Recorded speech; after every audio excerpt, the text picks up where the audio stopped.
Hello，大家好啊！我而家喺石壁水塘，帶大家望下呢度嘅風景。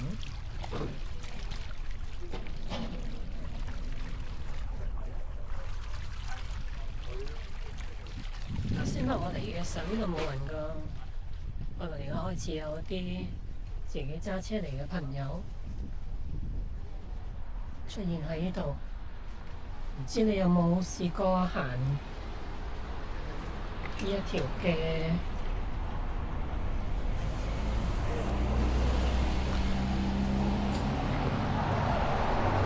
石壁呢條嘅水壩？我就未行過嘅，第一次。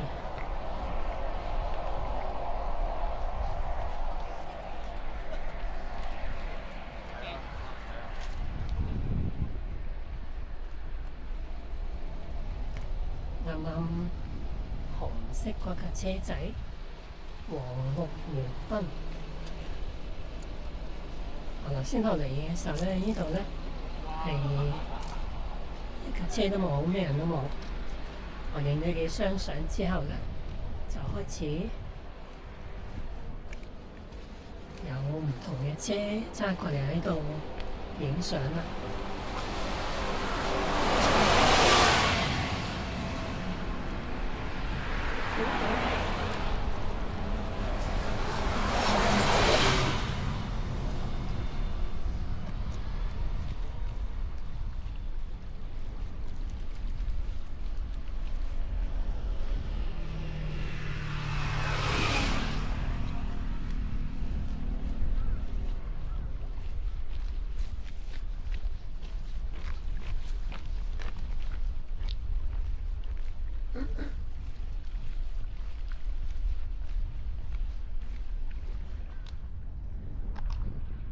喺左邊，我而家手指指住嗰邊，嗰度咧就係石壁監獄，一個高度設防嘅監獄。而我而家指住呢一個就係石壁水塘。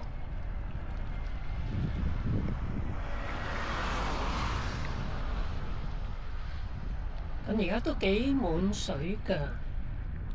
咁今年落咗好多雨，夏天，所以咧咁都幾多水柱都喺呢個水塘嗰度。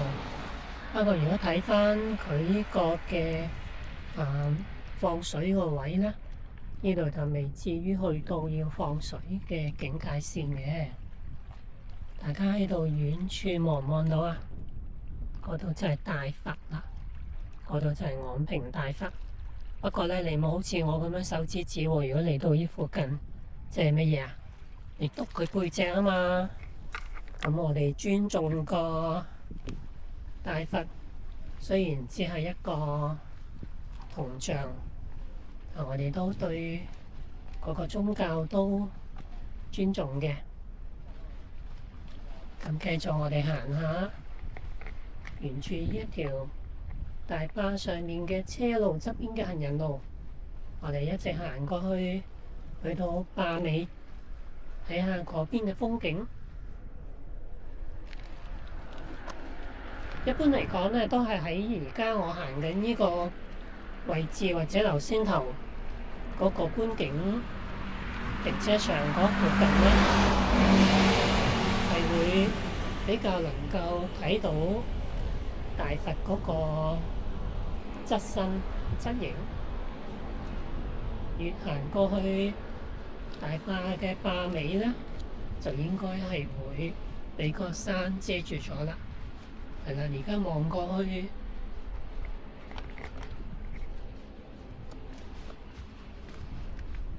而家望過去大佛嗰邊咧，已經越嚟越係佢個背脊，唔再係佢嘅側身嘅側影啦。咁再行多少少咧，咁成個大佛就會俾嗰個山遮住咗啦。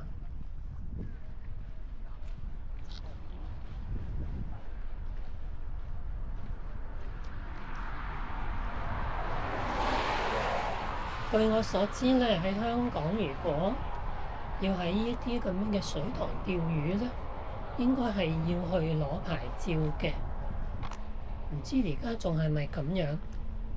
因為唔想俾人過度去釣魚同埋捕魚，或者污染啲水源，因為大家都係飲緊呢啲水㗎嘛。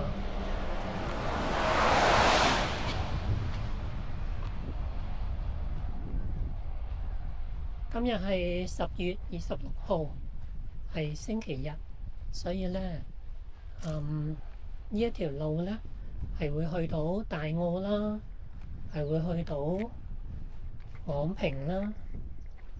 咁所以喺星期日咧就自然會多一啲嘅班次嘅車，好多遊客會去大澳，會去昂坪，去嗰度遊玩。所以咧就會比較多車經過呢一度，因為呢條嘅石壁大巴係去大澳同埋去昂坪必然經過嘅路嚟嘅。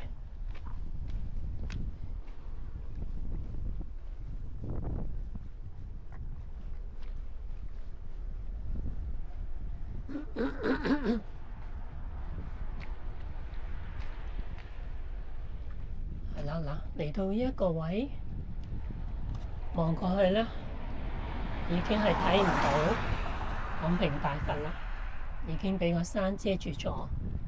咁但係呢度望上去香港第一高峰嘅鳳凰山咧，就更加清楚，更加靚啦。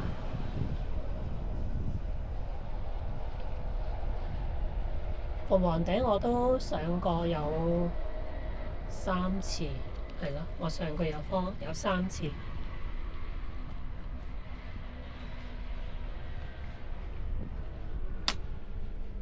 咁比起去富士山，咁上鳳凰山梗係小兒科啦。咁但係唔好睇小佢喎，因為佢都幾斜下嘅。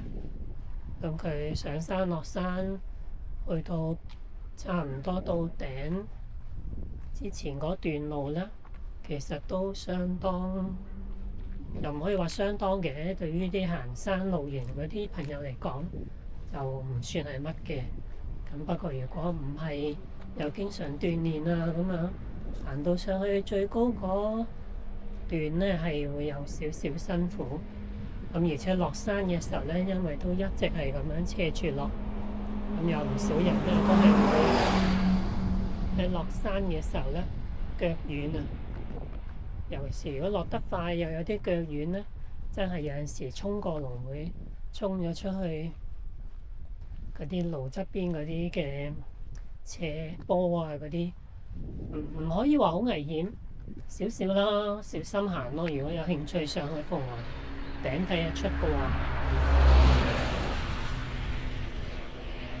咁話説，當年我最初喺日本聽到我嘅主呼召我去照顧雙成人小朋友，我最初係抗拒，係迴避，跟住我嘅雙成人身份被人知道咗之後，就會我嘅事業啊，我嘅生活啊，全部會毀於一旦。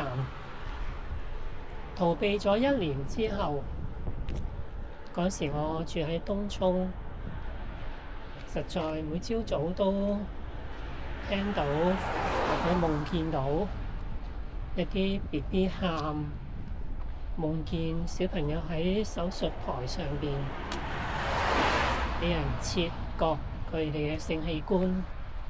我感覺到好難過，但係又好怕，如果我參與呢一個雙性小朋友嘅平權工作，會唔會有好大風險呢？咁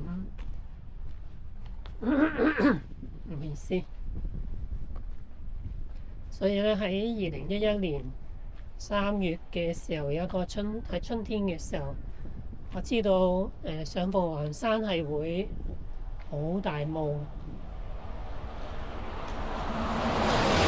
而當時我望見周圍亦都的確係相當大霧嘅一日，所以咧，如果我上山咧，會睇到遠風景或者睇到日落嘅機會係好微，所以嗰陣時候我就同我嘅神、我嘅主講，我而家就上山，喺咁大霧嘅日子，如果你俾我能夠見到一個好靚嘅日落嘅話，我要以此為一個憑證，我知道係你真係叫我去做雙性人小朋友嘅平權工作。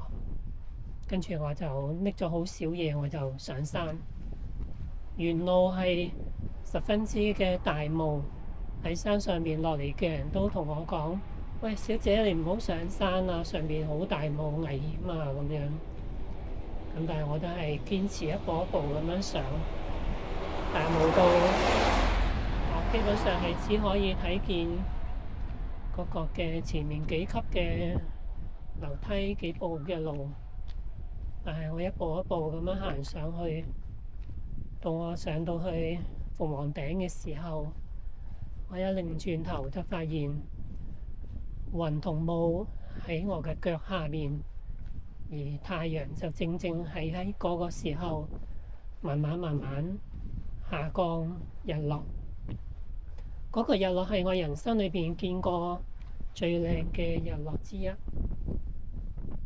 當時我就降服啦。當時我就降服，知道喺上帝嘅手裏邊，要令到我見到一個美麗嘅日落有幾難呢？同樣地，如果佢要去完成佢託付我嘅工作，令到雙性嘅小朋友佢哋嘅人權得到保護，喺上帝嘅眼裏邊又有幾難呢？絕對唔會係一件難事，因為我知道要我去完成呢個係一個好艱巨嘅事。但如果要上帝親自去做，親自去完成，就一啲都唔會係難事。咁我已經面對波士，我嘅波士上帝，咁我可以做嘅就係聽話，將老細交託俾我嘅工作好好去做。咁就喺嗰次我就應承咗我嘅主去做雙性人嘅平權工作。而家望見嘅就係一個嘅鳳凰山。當年我喺上邊，喺山頂上邊，我跪低同我嘅主講：好，我開始你託付我嘅工作，但係由你自己親自去完成，因為我係細細好微小嘅一個人，面對艱巨嘅工作，如果冇上主同行，我唔會可能做到啲乜嘢。咁眨眼呢個係14年前嘅事，呢14年我都好努力去為雙性嘅小朋友嘅基本人權去爭取權益。今日10月26號，10月26號係國際嘅雙性人關注日。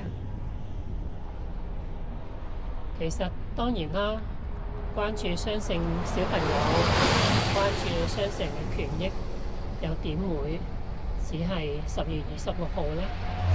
應該係每一日，我哋都要去關注世界有一班小朋友，佢哋因為生出嚟同人哋有一啲唔同，但係就因為咁樣，佢哋就可能失去咗生存嘅權利。佢哋可能就會因為咁樣失去咗自己完整原本身體嘅權利，失去咗否決任何醫療介入嘅權利。咁今日我冇去喺呢一個雙性人關注日辦啲咩活動，我只做咗少少 Facebook 啊、Instagram 嘅一啲嘅宣傳，但係我仍然希望大家關注有班雙性小朋友佢哋嘅基本人權。我希望各個國家嘅政府都為佢哋嘅雙性小朋友嘅國民、佢哋嘅子民去謀福利，保障佢哋嘅基本人權。咁我就帶大家行完咗呢一個石壁大壩。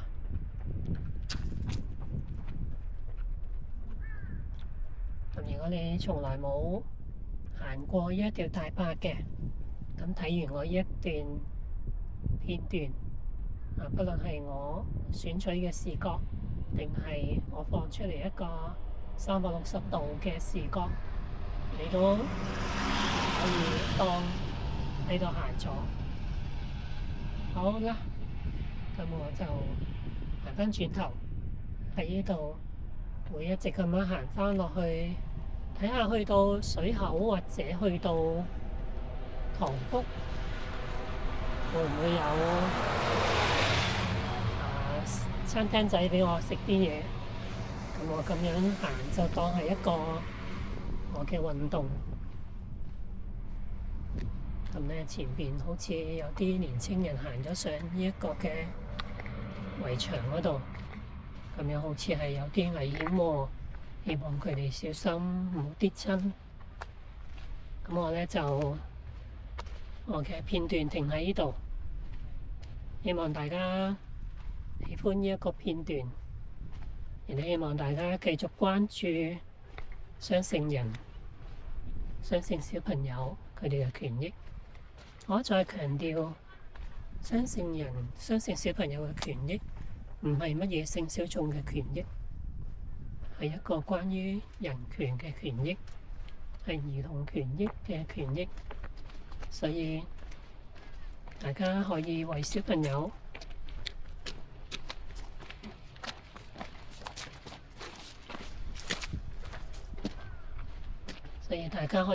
朋友，多啲着想，保護佢哋嘅基本人權。